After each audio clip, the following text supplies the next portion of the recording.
Сәлем достар, сіздерді Бердина Шынардың арнасындасыздар. Арнамда әртүрлі бағытта түсірілімдер болғандықтан лайк басып, тіркеліп, қоңыраушаны басуға ұмытпаңыздар.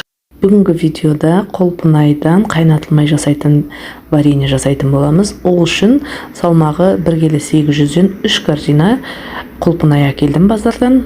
Соларды әдемілеп мінекей тазалаймыз да, суық суға жақсылап жуып, осы раковинада суда 10-15 минутқа суда қалдыратын боламын.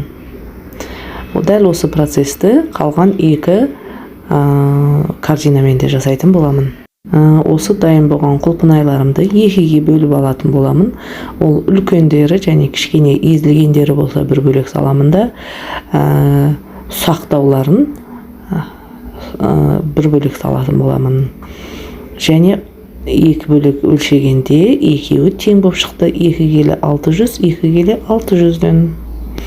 Енді осы үлкен ірілерін мына үлкен ыдысыма саламын да, жаңағы блендермен әдемілеп езіп шығатын боламын. Міне сақ әдемілерін қалдырып қойдым. Енді мінекей еземіз.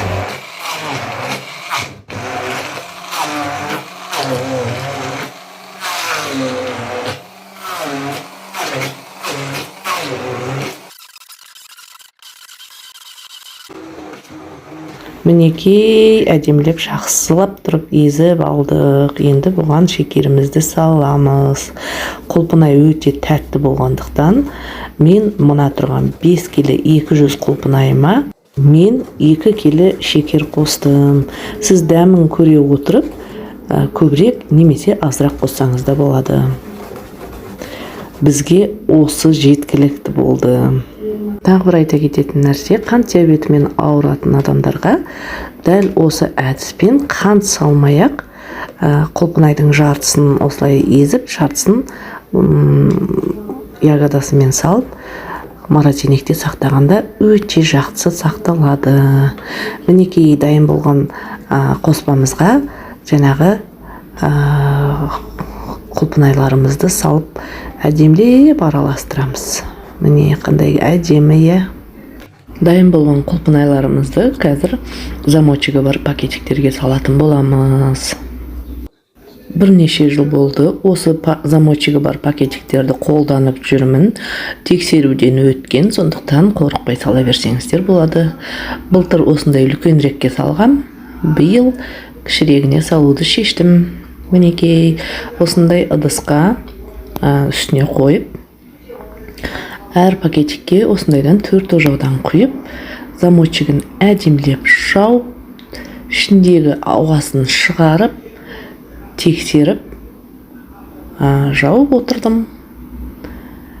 Тоңазытқыштарыңызда, мұздатқыштарыңызда ешқандай орын алмайды, өте жақсы сақталады.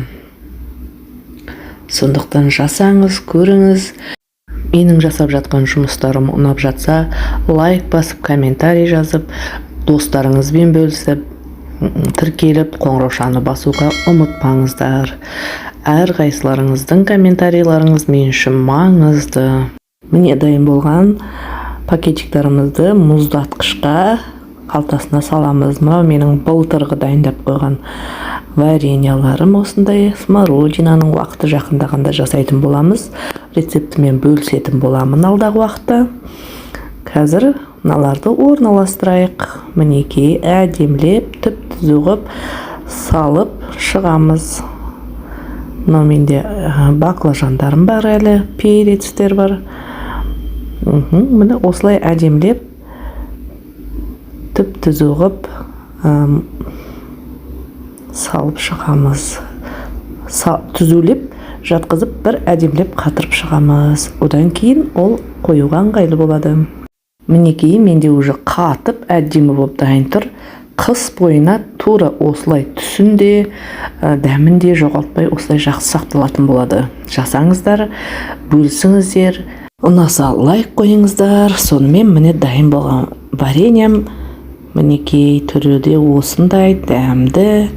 Дәмі керемет енді. Сонымен назарларыңызға көп рахмет. Келесі видеода кездескенше.